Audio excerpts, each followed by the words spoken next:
भारत के क्रांतिकारी इतिहास में एक से एक दस्तावेज लिखे गए हैं। जनता ने अपने खून से लिखा है, जनता ने अपनी शहादतों से लिखा है। शहादतें खेतों में लड़ते हुए हो या शहादतें जेल में लड़ते हुए हो। जेलों में भी लोग मरे हैं अपने आदर्शों के लिए और खेतों पर भी मरे हैं। इसी दौर में एक पार्टी बनी थी 1969 में, CPIML। उसके महासचिव थे प्रथम महासचिव चारू मजूमदार। उनकी शहादत 1972 ईस्वी में होती है और उनके शहादत के बाद पूरी चीज़ों में बिखराव पैदा होता है। लेकिन उस दौर की सबसे मजबूत पार्टी बन के उभरी CPIML लिबरेशन, जो कि चारू मजूमदार की विरासत को थामे हुए आगे बढ़ने का दावा करती रही। इनके ही लिबरेशन के साथ में ही जुड़े रहे कॉमरेड जगदीश मास्टर साहब, जिन्होंने अपनी शहादत दी, और उनके बाद कॉमरेड जौहर जो महासचिव थे उस दौर के, उन्होंने भी अपनी शहादतें दी। वह आंदोलन, वह संघर्ष भारत के इतिहास में एक बहुत ही बड़ा छलांग था। चारू मजूमदार से शुरू हुआ यह आंदोलन अपने आप में एक महत्वपूर्ण भूमिका भारत के क्रांतिकारी इतिहास में, लोगों के जो सपने थे उसको पर लगा गए। लेकिन उसी बीच में एक दौर आया जबकि जौहर की शहादत होती है और उसके बाद पार्टी में जो नए महासचिव बने और उनके दौर आते आते किस तरह से 1995 के बाद पार्टी ओपन हो गई, IPF बनाई, पार्टी ओपन हुई और वह दौर बढ़ता हुआ आज 2025 ईस्वी में पार्टी आज जहां खड़ी हुई है वह अपने आप में एक बड़ा सवाल है। आज यह पार्टी अपने ही पुराने महासचिव या पुराने शिक्षक की बात को मानने के लिए तैयार नहीं है। इनके ही पार्टी के लोग जब सेंट्रल कमेटी के लोग जब स्टालिन पर क्वेश्चन रेज करते हैं तो सवाल उठता है पार्टी आखिर कहाँ है। आज हमारे साथ एक बहुत ही कर्मठ कार्यकर्ता जो शुरुआत के दिनों से ही इस संघर्ष में रहे, जनता की आकांक्षाओं के लिए, उन सपनों के लिए जिए और अपनी जिंदगी का बहुत लंबा काल उस दौर में बिताए, CPIML लिबरेशन के साथ में लड़ते हुए वो आगे बढ़ते हुए वो अपने बहुत सारे साथियों के शहादत को देखते हुए बाद में 2005 ईस्वी में वो विधायक बने। CPIML लिबरेशन की नीतियों को जो उन्होंने विनोद मिश्र ने प्रस्तुत किया था। लेकिन आज इनका मोह भंग उस पार्टी से भी हो गया और इन्होंने अपने दस्तावेज में उन्होंने एक पॉइंट उठाया है कि आखिर उनका मोह भंग CPIML लिबरेशन से क्यों हुआ। इन्होंने महत्वपूर्ण सवाल उठाया था। इन्होंने सांच को आंच किया, एक इन्होंने छोटी सी पुस्तिका लिखी थी जो कि अपने सवालों के जवाब में था, और वो था कि जिस पार्टी में जिंदगी बिता दिया उसके प्रति मेरी आस्था क्यों खत्म हो गई, कैसे मैं इस अनुभूति में आया ये हमारी पार्टी नहीं है, अर्थात ये मजदूर किसानों की पार्टी अब नहीं रह पाई। ये इनका दस्तावेज है, अगर आप चाहें तो इसको पढ़ सकते हैं। बहरहाल मेरे साथ अभी ये स्वयं हैं, एक बार 2 बार के विधायक भी रहे हैं और संघर्ष का अनुभव भी रहा है, और इस अनुभव में पार्टी किस तरह से अवसरवाद के दलदल में धंसती चली गई यह भी एक बड़ा सवाल है। इसी बीच में एक और चीज़ हम बताना चाहेंगे आपको कि ऐसा नहीं है कि CPIML लिबरेशन की अवसरवादी दलदल में धंसने के बाद भारत की क्रांतिकारी मूवमेंट खत्म हो गया है, ऐसा नहीं रहा। जबकि शासक वर्ग चाहता यही था कि ऐसा ही हो, लेकिन तब तक इसके जो संघर्ष का जो पतवार था वो कई अन्य पार्टियों ने थाम लिया। मसलन CPIML party unity, CPIML people's war, MCC जैसे कई संगठन थे। बहरहाल मेरे साथ वे स्वयं हैं।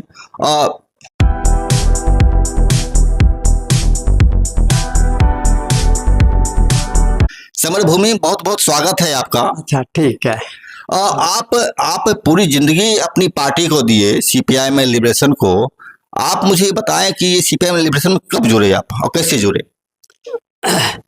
हम रांची कॉलेज के छात्र थे, BA के छात्र थे, और उसी समय JP मूवमेंट शुरू हुआ। JP मूवमेंट और पहले शुरू हो गया जब हम छात्र थे, BA के ही छात्र थे। तो मैं पढ़ाई लिखाई छोड़ करके JP के आंदोलन में शामिल हो गया और उसमें जेल भी गए। इसी दरमियान जगदेव प्रसाद की शहादत हुई, उनकी हत्या हुई, तो मैं शोषित समाज दल से जुड़ गया और इमरजेंसी में भगत सिंह की जयंती मनाने के आरोप में जेल चला गया। इमरजेंसी में जेल गया और वहीं से नक्सलियों से मेरा संपर्क हुआ जेल में ही, और जेल से निकलने के बाद मैं भूमिगत होकर के CPI-ML का काम किया और करीब करीब 35-36 साल उसमें अपनी जिंदगी बिता दिया। आप जौहर से मुलाकात हुई थी आपको? हम 76 से होल टाइमर बने और 75 में शहीद हो चुके थे, इसलिए मुलाकात का सवाल नहीं है। विनोद मिश्र से बहुतों बार मुलाकात हुई। कमेंट इसी बताइए हमको, आप जब आपको कब अनुभूति हुआ कि CPI-ML लिबरेशन जो है सशस्त्र संघर्ष की धारा, जनता की जो सपने हैं उससे अपने आप को अलग कर लिया है? देखिए, अब यह ऐसा सवाल है कि इसके सवाल में आपको थोड़ा इतिहास में जाना पड़ेगा। कोई दिक्कत नहीं, बिल्कुल नहीं। तो हम इतिहास वर्तमान हमेशा ही इतिहास के नींव पर खड़ा होता है। अगर हम अपने देश की समस्याओं को, कम्युनिस्ट आंदोलन को या किसी भी आंदोलन को समझना चाहते हैं तो हमें स्वतंत्रता आंदोलन के दौर में जाना होगा। आज़ादी के लड़ाई जो चल रही थी उस समय कई धाराएं थी। एक धारा थी आदिवासियों की, और भारत में सबसे पहला अंग्रेजों के खिलाफ पहली लड़ाई आदिवासियों ने शुरू किया। सबसे पहला स्वतंत्रता युद्ध हुआ सन्यासी विद्रोह, उसके बाद तिलका मांझी का विद्रोह, और फिर लगातार जब तक कि अंग्रेजी हुकूमत रही तब तक आदिवासियों का सशस्त्र विद्रोह जारी रहा। और उनका सशस्त्र विद्रोह का मकसद क्या था? सामंती और अंग्रेजी हुकूमत को ख़त्म करना। एक तरफ ब्रिटिश हुकूमत को भी ख़त्म करना और सामंती व्यवस्था को भी ख़त्म करना, सामंती शोषण उत्पीड़न को भी ख़त्म करना और एक लोकतांत्रिक समाज कायम करना आदिवासियों का मकसद था। बाद के दौर में हम देखते हैं कि 20वीं शताब्दी में मध्यवर्गीय युवाओं का सशस्त्र क्रांति शुरू हुआ। खुदीराम बोस, भगत सिंह, चंद्रशेखर आज़ाद, सूर्य सेन, बाघा यतीन, बहुत सारे क्रांतिकारी जो बलिदान हुए, कोई काला पानी झेले, फांसी पर लटके। उसके बाद हम देखते हैं कि आज़ादी के बाद नक्सलवादी का विद्रोह हुआ। तो आखिर यह नक्सलवादी का विद्रोह हुआ क्यों? आज़ादी की जो लड़ाई चल रही थी उसमें कांग्रेस, जो पूंजीपतियों की पार्टी थी, सामंतों की पार्टी थी, सत्ता कांग्रेस के हाथ में गई। और कांग्रेस के हाथ में जाने का वजह था, जिस समय हमें आज़ादी मिली उस समय क्रांतिकारी आंदोलन भी तेज था। एक तरफ तेलंगाना का युद्ध चल रहा था, तेलंगाना का सशस्त्र विद्रोह चल रहा था। भगत सिंह का सपना, समाजवाद का सपना, लोकतांत्रिक भारत का सपना लोगों के जेहन में था। और नौसैनिक विद्रोह बहुत सारे जैसे उस दौर में भी चल रहे थे। और अंग्रेजों को लगा विश्व युद्ध के दौर में वह बात काफ़ी कमज़ोर हो चुका था और भी देश उसके हाथ से निकलते चले जा रहे थे, तो अंतर्राष्ट्रीय परिस्थिति भी साम्राज्यवाद के विपरीत होते चला जा रहा था। अब वह अधिक दिनों तक यहाँ पर हुकूमत नहीं कर सकता था। अधिक दिन तक शासन करने का मतलब था क्रांतिकारी ताकतों के हाथ में देश की बागडोर जाना, और यह उसके लिए नुकसानदायक था। ऐसी स्थिति में कांग्रेस ने, अंग्रेजों ने कांग्रेस और मुस्लिम लीग के साथ समझौता किया, और उस समझौता के तहत एक तो उसने क्रांतिकारी ताकतों को पृष्ठभूमि में ढकेल दिया। दूसरी बात कि ब्रिटिश हुकूमत और ब्रिटिश व्यवस्था यहाँ मौजूद रह गई, उसके विधान और व्यवस्था कायम रही आज तक। और कहिए कि क्रांति को भी रोक दिया। तो आज़ादी के बाद देश में सामंती ताकतें और मजबूत हुई, देश की समस्याएं बढ़ती गई, और ऐसी स्थिति में फिर नक्सलवादी का विद्रोह चारू मजूमदार के राजनीतिक नेतृत्व में शुरू हुआ और यह पूरे देश में फैल गया। आज़ादी के बाद हम दो नायकों को देखते हैं जिन्होंने सचमुच में जनता की लड़ाई लड़ा। एक तो थे चारू मजूमदार, जो सशस्त्र संघर्ष के जरिए सत्ता पर कब्जा करने का आह्वान किया, और दूसरा तरफ थे जगदेव प्रसाद, जिन्होंने संसदीय राजनीति में सत्ता में भागीदारी का सवाल लाया, आरक्षण का सवाल नहीं। जगदेव प्रसाद ने कहा कि धन धरती और राजपाट में 90 भाग हमारा है, यानी सत्ता के हर तंत्र पर हिस्सेदारी का सवाल इन्होंने उठाया। तो चारू मजूमदार सशस्त्र संघर्ष के जरिए और जगदेव प्रसाद संसदीय रास्ते से सत्ता में हिस्सेदारी का सवाल उठाया और शासक वर्ग ने इन दोनों की हत्या कर दिया। चारू मजूमदार की हत्या पुलिस लॉकअप में और जगदेव प्रसाद की हत्या एक शांतिपूर्ण प्रदर्शन के दौरान। तो हमने देखा इतिहास में कि अंग्रेजों ने गांधी को जिंदा रखा और हमारे आजाद भारत की सरकार जेपी को जिंदा रखा, लेकिन जगदेव प्रसाद और चारू मजूमदार की बर्बरता के साथ हत्या कर दिया। तो जब यह लड़ाई नक्सलवादी की जो लड़ाई उन्होंने शुरू किया, यह सचमुच में एक क्रांतिकारी संघर्ष था। और आज हम देखते हैं कि वामपंथी लोग यह जो कहते हैं कि नक्सलवादी जो है 1857 की कड़ी से जोड़ते हैं। हम समझते हैं कि 1857 सामंतों और सैनिकों का विद्रोह था मजहब और अपनी रियासत के लिए। जिन राजाओं, देसी राजाओं को, जमींदारों को अपने बाप दादों की गद्दारी के एवज में रियासत मिली थी, जमींदारी मिली थी, जब डलहौजी उसे छीनने लगा तब इन लोगों ने 1857 में इन लोगों ने विद्रोह किया। इनका विद्रोह लोकतंत्र के लिए नहीं था, आज़ादी के लिए नहीं था, इनका विद्रोह था सामंती ताकतों को मजबूत करने के लिए और राजतंत्र कायम करने के लिए। लेकिन आदिवासियों का जो सशस्त्र विद्रोह चल रहा था वह लोकतंत्र कायम करने के लिए चल रहा था। इसलिए नक्सलवादी का जो पृष्ठभूमि है, हम यह देखते हैं कि जो आदिवासियों का जो संघर्ष चल रहा था और फिर तेलंगाना का जो संघर्ष चल रहा था, उसकी बुनियाद पर नक्सलवादी शुरू हुआ। बाद के दौर में जो हम देखते हैं कि धीरे धीरे जो है पार्टी अवसरवाद में बदलती चली गई। अवसरवाद सबसे पहला काम जो करता है कि राजसत्ता के चरित्र पर पर्दा डाल देता है। एक चीज हमेशा याद रखिए कि संविधान कोई पवित्र ग्रंथ नहीं होता है। संविधान शासक वर्ग का विधान संहिता होता है जो उसके वर्गीय हितों की रक्षा करने के लिए शासक वर्ग द्वारा गढ़ा जाता है। तो संविधान से दुनिया में कहीं भी संवैधानिक तरीके से क्रांति नहीं होती है और संविधान के जरिए उत्पीड़ित वर्ग कभी शासक नहीं बन सकता है। बिल्कुल।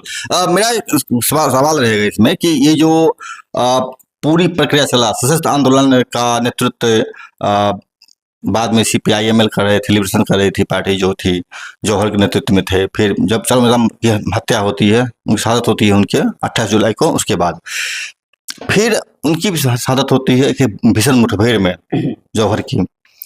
फिर विनोद मिश्र आते हैं और पार्टी ओपन हो जाती है 95 तक में। तो आप चूंकि 76 में पार्टी से जुड़े हैं, जब जौहर की मृत्यु हो गई थी, उनकी शहादत हो गई थी, उसके बाद जुड़े हैं जी। तो आप कब ये महसूस किए कि माले का जो चरित्र है अब क्रांतिकारी चरित्र नहीं रहा, यह चरित्र इसका बदल रहा है? देखिए, पार्टी खुली हो गई या खुली नहीं हुई, यह महत्वपूर्ण बात नहीं होती है। महत्वपूर्ण बात होती है कि कम्युनिस्ट पार्टी का जन्म ही होता है राजसत्ता पर कब्जा करने के लिए। जो शोषित उत्पीड़ित वर्ग है वह राजसत्ता पर कैसे काबिज हो, इसके लिए कम्युनिस्ट पार्टियां बनती है। और कम्युनिस्ट पार्टी का लक्ष्य जो होता है, बुर्जुआ जो राजसत्ता है इसका बेनकाब करना और इसके खिलाफ लड़ते हुए जनता की राजसत्ता कायम करना। और यह लड़ाई चल रही थी और हमेशा सशस्त्र संघर्ष चलेगा यह भी जरूरी नहीं, वह परिस्थितियों पर निर्भर करता है। जब शीत युद्ध चल रहा है तो इसका मतलब है कि हमें तैयारी करना होगा, लेकिन जब आमने सामने की लड़ाई है तो हमें उसका मुकाबला करना होगा। चारू मजूमदार ने आमने सामने की लड़ाई लड़ा, और 75 आते आते उस आंदोलन को कुचल दिया गया। स्वाभाविक है कि थोड़ा पीछे हटना चाहिए था और कम्युनिस्ट पार्टी थोड़ा पीछे हटी और जन संगठन IPF वगैरह इस सब का निर्माण करते हुए चुनाव में भी हिस्सा लिया। यहाँ तक तो ठीक है, लेकिन जब पार्टी खुला हो गई और खुला होने का मतलब है कि यह पूरी तरह संसदीय राजनीति में चली गई, सत्ता के चरित्र पर पर्दा डाल दिया और अब इनका सामने एक ही लक्ष्य रह गया, कैसे हम सदन में विधानसभा राज्यसभा में जाएं जैसे, और राज्यसभा में जाने के लिए जोड़ तोड़ यानी संसदीय संघर्ष ही प्रधान बन जाता है। तो यही अवसरवाद है। अवसरवाद जनता की लड़ाई को छोड़ देता है और संसद में जाने के लिए संसदीय संघर्ष प्रधान बना देता है और इसके लिए वह बुर्जुआ पार्टियों का पिछलग्गू बन जाती है, वह नेतृत्वकारी नहीं रह जाता है। इसी में हम एक सवाल पूछना चाहेंगे कि ये जो लगातार मध्य बिहार में जहाँ जहानाबाद हो गया, गया हो गया, अभी तो अरवल भी नया बन गया है, यहाँ पर लगातार नरसंहार होते रहे, रणवीर सेना रहे, ब्रह्मसी सेना रहे, बहुत सारी सेनाएं बनी और नरसंहार किया गया। तो इस नरसंहार के दौर में चूंकि आप भी थे पार्टी में, तो पार्टी क्या सोचती है नरसंहार के बारे में? क्या पार्टी उस नरसंहार करने वाले अभियुक्तों के खिलाफ कोई कार्रवाई की? देखिए, जहां तक संघर्ष का सवाल था तो बहुत सारे संघर्ष खुले तरीके से भी हम लड़ सकते थे, लेकिन पार्टी रणवीर सेना के सामने आत्मसमर्पण कर दिया और अदालतों में गवाही नहीं दिलवाया अभियुक्तों के खिलाफ और सारे अभियुक्त बरी हुए। ऐसे भी वे बरी होते क्योंकि सारा तंत्र उन्हीं के कब्जा में था, लेकिन कम्युनिस्ट का लीडरशिप भी उन रणवीर सेना के साथ हाथ मिला लिया। मतलब CPIM लिबरेशन का लीडरशिप सारे तो मैं कानूनी तरीके से भी जो पक्ष ले सकते थे कोर्ट में, वो भी पक्ष नहीं तैयार नहीं, पक्ष नहीं लिया। जी, ऐसा क्या लगता है, क्यों ऐसा लगा आपको? मैंने क्यों किया पार्टी? इसका एक चीज आप देखिएगा, हम खास करके जब किसान विद्रोह के इतिहास को पढ़ते हैं, आदिवासियों के विद्रोह को, तो एक शिक्षा मिलती है कि जिस वर्ग का संघर्ष है, अगर उस वर्गीय नेतृत्व में हो, संघर्ष अगर वर्गीय नेतृत्व में हो तो वह अंत तक चलता है, उसमें आत्मसमर्पण और समझौता का कोई जगह नहीं होता है। लेकिन मध्य वर्ग का नेतृत्व अक्सर समझौतावादी और अवसरवादी होता है और इसका कारण यही रहा। भारत में जो कम्युनिस्ट आंदोलन जो फेल कर गया, समाजवादी आंदोलन फेल कर गया, सबका कारण यही रहा कि जो उत्पीड़ित वर्ग था वह नेतृत्व में कभी नहीं आया और न इन लोगों ने आने दिया। जी, ये बहुत महत्वपूर्ण चीज कहा आपने। मेरा इस पर एक टिप्पणी रहेगा। अभी एक भूतपूर्व माओइस्ट है जो मूवमेंट से जुड़े हुए थे, अभी वो कहीं कुछ कर रहे हैं, तो उन्होंने एक बुक लिखा था, आर नारला नाम था उनका, रवि नारला। उन्होंने बताया कि अभी जो CPI माओवादी बनी हुई है भारत में, अभी बहुत टारगेट पर है, उसके बहुत सारे लोगों की हत्याएं हो चुकी है, 500-600 लोगों की हत्याएं हो गई है मात्र 1-1.5 साल में। तो उन्होंने बताया कि CPI माओवादी का जो सेंट्रल कमेटी है उसके अंदर जो है 90% उत्पीड़ित वर्ग के लोग हैं और यह चीज CM के वक्तव्य में भी नहीं था। उसमें 90% अपर कास्ट के लोग हुआ करते थे या जो बाहर से विदेश से पढ़ के आए, अपना शामिल हो गए, सेंट्रल कमेटी मेंबर बन गए। लेकिन अभी जो CPI माओवादी है उसमें 90% से अधिक लोग जो हैं वो उत्पीड़ित तबके से लोग हैं, आदिवासी हैं या फिर गरीब हैं या फिर विभिन्न तरीके से हैं। बल्कि उनके महासचिव बासव राज भी थे, वो उत्पीड़ित तबके से आते थे। तो मेरा कहना है कि ये उत्पीड़ित तबका ही नेतृत्व करे, इसके लिए पार्टी को तैयार कैसे होना चाहिए? इसमें क्या भूमिका थी आपको लिबरेशन की जो नहीं कर पाई लिबरेशन? देखिए, अब तैयारी का जहाँ तक सवाल है तो एक बड़ा पेचीदा सवाल है और एक दिन का सवाल नहीं है। इसके लिए उसके बीच से नेता कैसे पैदा हो, जैसे हम खुद ही देखते हैं सोवियत संघ में स्टालिन जैसा आदमी पैदा हुआ जो एकदम ही सर्वहारा वर्ग से था और लेनिन के बाद कमान संभाले। भारत में क्यों नहीं उत्पीड़ित वर्ग से कोई पैदा हुआ, आज जितनी भी कम्युनिस्ट पार्टियां हैं उनके सर्वोच्च लीडरशिप में वही लोग हैं जो मध्य वर्गीय लोग हैं और जाति से सवर्ण लोग हैं। तो यह सफल होने वाला नहीं है। वहाँ भी अगर आप बात कर रहे हैं कि वहाँ उत्पीड़ित वर्ग का नेतृत्व है, तो मुझे इसके बारे में ठोस जानकारी नहीं है, लेकिन मुझे एक मालूम हो रहा है, होता है एक बात कि जो पुरुलिया तरफ किनकी हत्या हुई थी, माओवादी नेता, बड़े नेता, नाम किशन जी ही इस सवाल को लाए कि लीडरशिप में उनको लाना होगा और पार्टी के भीतर से ही उनकी हत्या करवा दी गई। तो इसका मतलब क्या है कि लीडरशिप स्थापित वहां भी नहीं हुआ है। कुछ मुखौटे होते हैं और मुखौटे हर पार्टी में होते हैं। आप देखिएगा कि दलित लीडरशिप जैसे कांग्रेस में, भाजपा में है और कम्युनिस्ट पार्टियों में भी है, लेकिन वे लीडरशिप में नहीं होते हुए सिर्फ मुखौटा होते हैं। जी, ये बड़ा सवाल आपका है। मेरा एक ये और रहेगा कि आप पूरे सशस्त्र संघर्ष को शुरुआत में लीड कर रही थी पार्टी लिबरेशन मध्य बिहार में, और इसके बाद जो है वो जो जितने भी सशस्त्र फौज थे उनके धीरे धीरे डिमोलिश होता चला गया, हथियार रखते चले गए। उसमें तत्कालीन पीपुल्स वार के एक ग्रुप था, माओवादी का एक ग्रुप था, उसमें जो छोटा सा ग्रुप था वो था आपको पार्टी यूनिटी। तो पार्टी यूनिटी के साथ अक्सर जो है संघर्ष होता था माले का। तो पार्टी यूनिटी के लीडर बता रहे थे कि माले का स्क्वाड, हथियारबंद दस्ता वहीं सक्रिय है जहां जहां पार्टी यूनिटी का कैडर मौजूद है। तो ये कितना सच लगता है आपको? मूल बात यही है कि अगर सचमुच में उत्पीड़ित वर्ग का लीडरशिप होता, नेतृत्व होता, वो पार्टी और ये पार्टी, तो यह संघर्ष ही नहीं होता। यह मिल करके दुश्मन के खिलाफ लड़ता और दुश्मन के खिलाफ न लड़ करके आपस में ही अपनी पूरी ऊर्जा बर्बाद किया। इसका मतलब था कि दोनों के नेतृत्व अवसरवादी नेतृत्व था। अच्छा, अभी जो आप पार्टी ने आप आरोप लगाया कई तरह की चीज, फिर आपने जवाब में एक बुकलेट जारी किया, तो अब पार्टी क्या स्थिति है आपके बारे में, क्या पार्टी सोच रही है? माले क्या सोच रही है ये तो माले बताएगा। हाँ, हमारे पास प्रस्ताव आया था 2015 में कि वापस आ जाइए, मैं इनकार कर दिया। लेकिन अब क्या पार्टी सोचती है नहीं सोचती है, अब तो कैसे हम राज्यसभा में चला जाए यही उनका लिए अंतिम जैसे लक्ष्य है। और आज कल वे जाएंगे राज्यसभा में। एक सवाल और था कि अभी छत्तीसगढ़ के जंगलों में लगातार आदिवासियों, माओवादियों के नाम पर आदिवासियों की हत्याएं हो रही है। वहाँ पर जो उनके जंगल जमीन पर कब्जा करने की तैयारी चल रही है, वहाँ पर 500 से अधिक लोगों की हत्या हो चुकी है। तो क्यों लगता है कि वहाँ इतना संघर्ष तीखा हो गया है? वहाँ लड़ाई चल रही है, लेकिन सबसे बड़ी जो कमजोरी है कि वे लोग सिर्फ एक तरीके अपनाए हैं, जबकि भारत के अंदर हमें विभिन्न तरीके अपनाना चाहिए। जहाँ तक यह संविधान हमारा नहीं है, लेकिन इसके बावजूद भी जितना ही लोकतांत्रिक अधिकार देने का दिखावा कर रहा है, इसका इस्तेमाल करना चाहिए।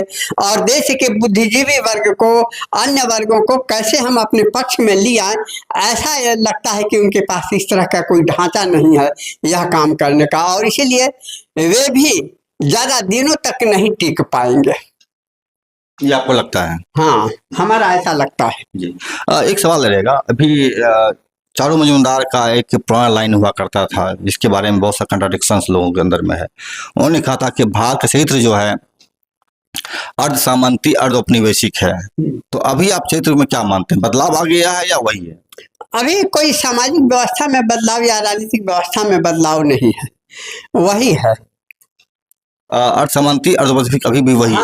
कैसे, थोड़ा सा संक्षेप बता देंगे? देखिए, अब तो कहिए कि पूंजीवाद भी कारपोरेट के रूप में बदल गया है। साम्राज्यवाद सामंतवाद को जिंदा इसलिए रखता है कि उसे सस्ता कच्चा माल मिल सके। अंग्रेजों ने यही किया, अंग्रेजों ने भारतीय सामंतवाद को जिंदा रखा ताकि उसको, उसके कल कारखानों के लिए कच्चा माल और सस्ता मजदूर यहाँ से मिल सके। और आज भी यही हो रहा है, इसमें कोई बदलाव नहीं हो रहा है। जी। एक चीज बताइए हमको, अभी अभी तो चूंकि आप विधायक पे रहे हैं तो पूरा देश को जान गए आप हैं, चीजों के बारे में अंदर से जान रहे हैं। तो अभी भारत की जो पॉलिसी चल रही है, जैसे कि SIR की पॉलिसी चल रही है, वोट बला स्थिति, SIR मतलब चुनाव आयोग ने जो नियम बनाया है कि 11 डॉक्यूमेंट पर जो है आपका मतदाता सूची बनेगा, 11 दस्तावेज पर हाँ। आपका वोटर लिस्ट बनेगा, और जब वोटर लिस्ट बनेगा तो उसमें आपका नाम आएगा, तभी आप देश के नागरिक कहलाए जाएंगे। इस तरह की चीजें चल रही है। क्या आपने जैसे चीज गुजरा है अभी? देखिए, अभी अगर ये कहा जाए कि भारत के शासन तंत्र में फांसीवादी ताकतें काबिज हो चुकी है। RSS और भाजपा जो है यह फांसीवादी ताकत है और ये सत्ता में आ चुकी है। फांसीवाद हमेशा ही लोकतांत्रिक तरीके से ही शासन में आता है, लेकिन जब शासन में आता है तो लोकतंत्र के जो दिखावा ही सही, जो भी थोड़ा बहुत लोकतांत्रिक संस्थाएं हैं, परंपराएं हैं, उनको खत्म कर देता है। और अभी जो यह चुनाव में जो प्रक्रिया वोटर लिस्ट वगैरह सब चला रहा है, यह भी तानाशाही का ही एक रूप है, ताकि अधिकतम लोगों को कैसे हम वंचित कर दें। यही नहीं, जरूरत पड़ेगी तो ये चुनाव भी खत्म कर देगा। जी। मेरा एक सवाल और रहेगा। अभी कुछ दिन पहले 21 मई को CPI माओवादी के महासचिव थे बासव राज, उनकी शासक वर्गों ने एक 60 घंटे के मुठभेड़ के बाद उनकी हत्या की गई है, जिंदा पकड़ के उनको मारा गया है। बासव राज की यहाँ हत्या होती है, लेकिन अभी कुछ दिन पहले आपको 18 जुलाई को पड़ोसी देश बांग्लादेश में बासव राज के शहादत पर पूरा मतलब एक रैली निकाला गया, विरोध मार्च किया गया। जर्मनी में भी किया गया, फ्रांस में भी किया गया, तुर्की से भी किया गया, मैंने पूरी दुनिया में किया गया।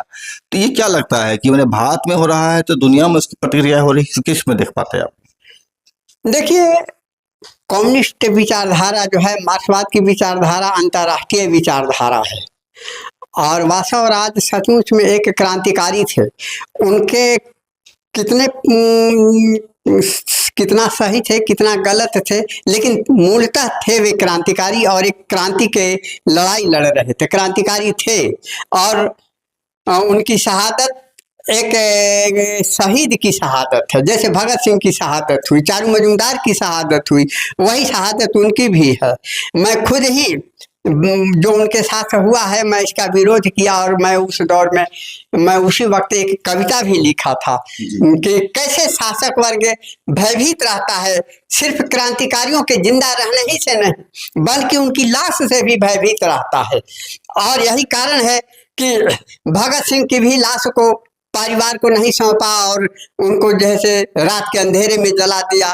चारू मजूमदार के भी लाश को वैसा ही किया और इनके भी लाश को वैसा ही किया, परिजनों को नहीं दिया। यानी यह लाश से भी भयभीत है यह सत्ता, लाश से भयभीत है यह सत्ता।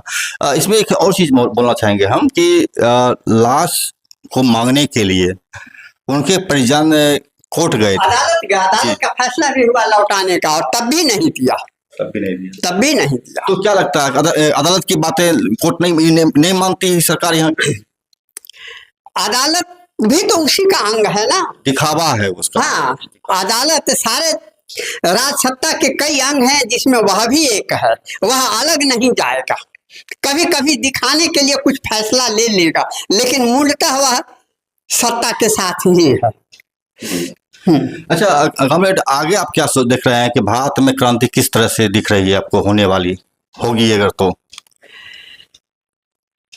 क्रांति चिरंजीवी होती है, इनकलाब जिंदाबाद, हमेशा आशावादी होते हैं। तो क्रांति होगी, हाँ, कब होगी, कैसे होगी, ये भविष्य के गर्भ में है।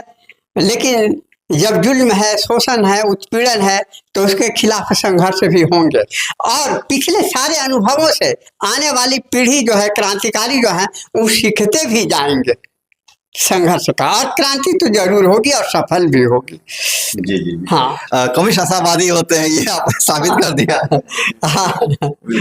तो ये थे हमारे पूर्व विधायक और CPI-ML लिबरेशन के तरफ से लगभग 35-36 साल तक अपने खून पसीने की ताकत लगाने वाले NK नंदा जी।